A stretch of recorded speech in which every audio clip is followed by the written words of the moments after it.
Hello everyone and welcome to another Pyro Gaming video.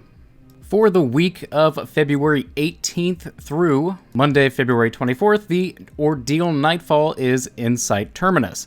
Now this is a pretty good Nightfall to farm on 980 because you can get through it relatively quickly with a competent team. We were doing 12-13 minute runs and it wasn't anything like super difficult. So I wanted to make a guide on it and hopefully help you guys out if you want to go farm this week, because like I said, I do feel like it is one of the easier ones. So let's go ahead and talk about the modifiers that you will have in the 980 version of the Ordeal this week. First and foremost, you will have Pestilence, which makes Scions create little void pools that damage you over time whenever you kill them.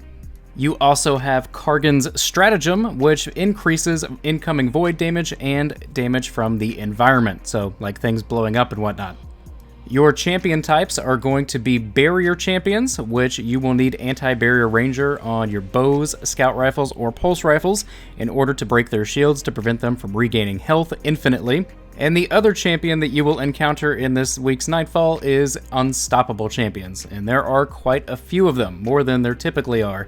I feel like there's always more Barrier than Unstoppable most of the time, but this one, there's a lot of Unstoppables. As is the case in all 980 Nightfalls, match game will be on. You want to focus primarily on Arc and Void shields. I think that there is one or maybe two solar shields in the Relic room, but I wasn't the solar guy, so I was not looking out for them. I can't say for sure.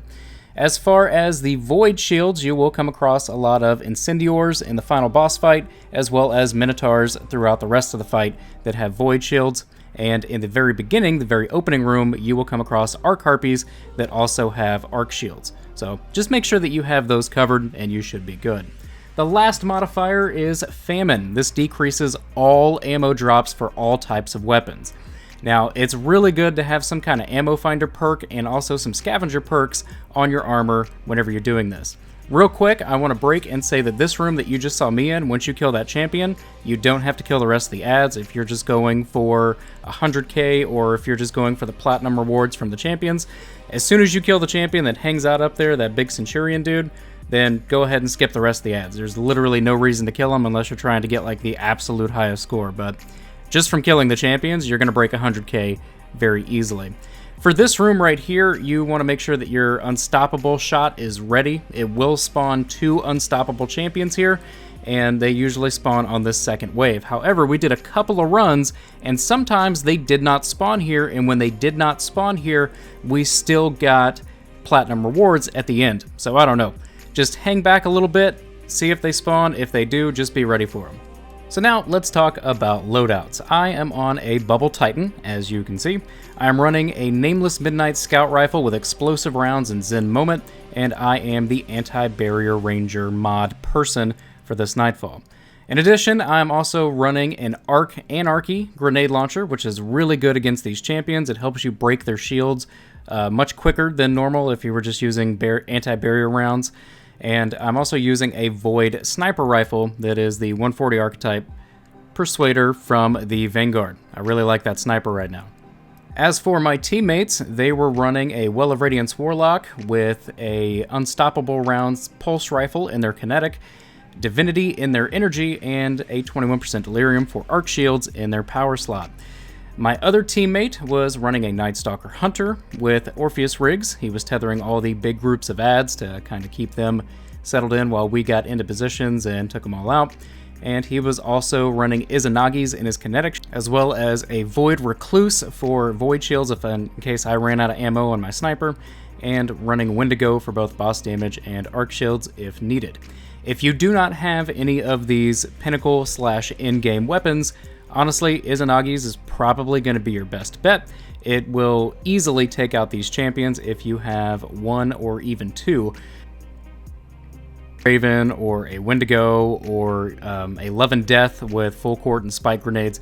Any of these are going to be really good. You really want to focus on burst damage for the champions, unless you're running a loadout like I am, which is Anarchy and an Anti-Barrier Scout Rifle, because I can tag him twice with Anarchy and then just swap to my Scout Rifle and watch his health tick down, wait for him to put his bubble back up, and then I break it with my Scout Rifle, and then it's back to Anarchy damaging him.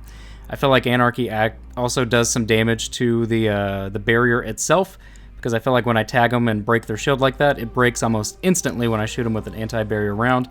But I'm sure that your experience will differ a little bit, because, you know, it's Destiny, and it doesn't always work right. So the guys that drop the relics, as you can see, they are going to be your unstoppable dudes. There are a ton of champions in this room, but the good news is whenever you get past this room, if you take out all of the champions that spawn, and there are a bunch that spawn each wave, that's it, you're done. All you need to do now is go to the end of the Nightfall and kill the boss, and you are complete. Like 90% of the champions in this strike are right here in this room. It's really silly. But yeah, just have your unstoppables ready. Make sure that you're saving your supers for when these unstoppables and the barrier champions are spawning.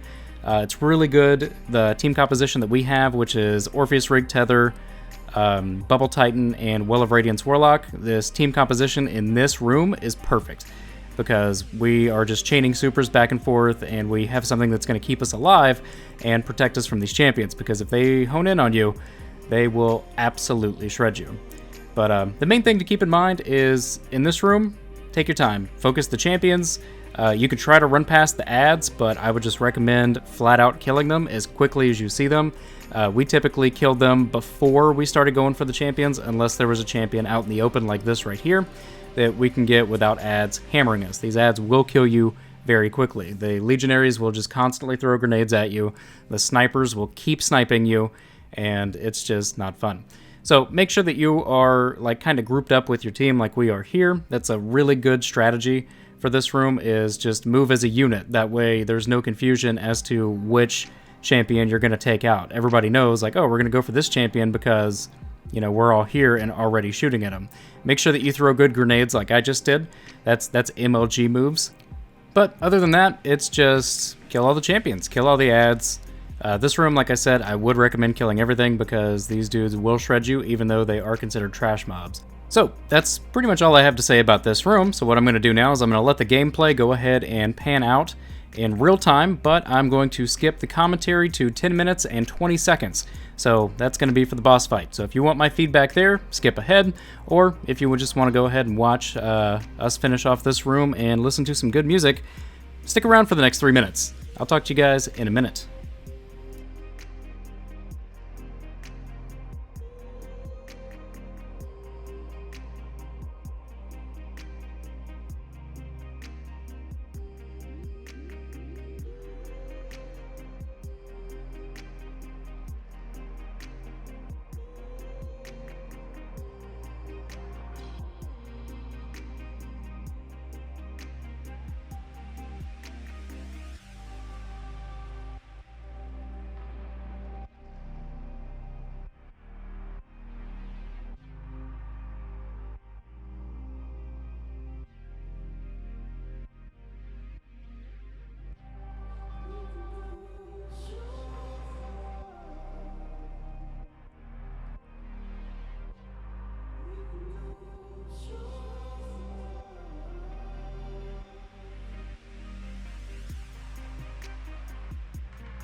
Welcome back. Did you miss me? I missed you.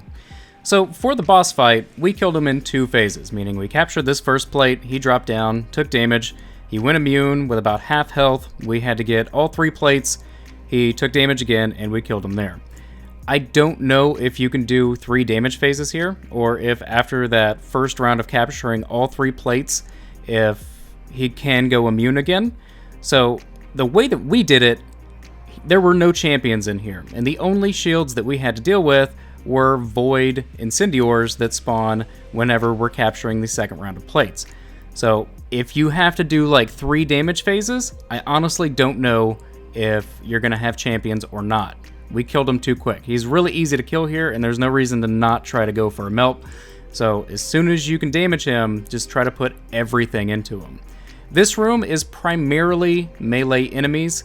As you can see, there are these blood cleaver dudes, as well as a bunch of dogs that chase you around, because, you know, you're trying to stand on this plate, you're trying to stand still, so why wouldn't they? The void dudes are easy enough to take out. Just make sure that you're shooting for their little backpacks, as I call it, their fuel tanks or whatever, and you'll get some crits. Now, the last thing that I'm going to tell you guys is if you're struggling to capture these plates, you know, we went 1 left, 1 middle, 1 right, and we were okay because we were able to manage the ads. That's the main thing. If you're not able to manage the ads, move as a group. All 3 of you go to the same plate and capture it 1 by 1. Now, the very important thing that I'm going to leave you guys with, and I cannot stress this enough, this strike is weird. The dialogue keeps going, the chest will spawn, but the dialogue keeps going for like 30 seconds. So make sure that you stay in here until you see mission complete and you see the countdown timer on the left-hand side of your screen start ticking down from 30. And I'm going to show you what I'm talking about right now. The chest will spawn, we'll get our actual strike rewards, but we don't get our, quote, Nightfall rewards until after they stop talking. So it's very important. If you want your Ascendant Shards, if you want your potential exotics, if you want your prisms, wait until they shut up. And that's going to do it for this video, guys. I'm going to shut up now to show you that this video is over. If you enjoyed this video, click like. If you're new to the channel, click subscribe. And if you're already subscribed, I fucking love you. Thank you guys so much for watching, and take care.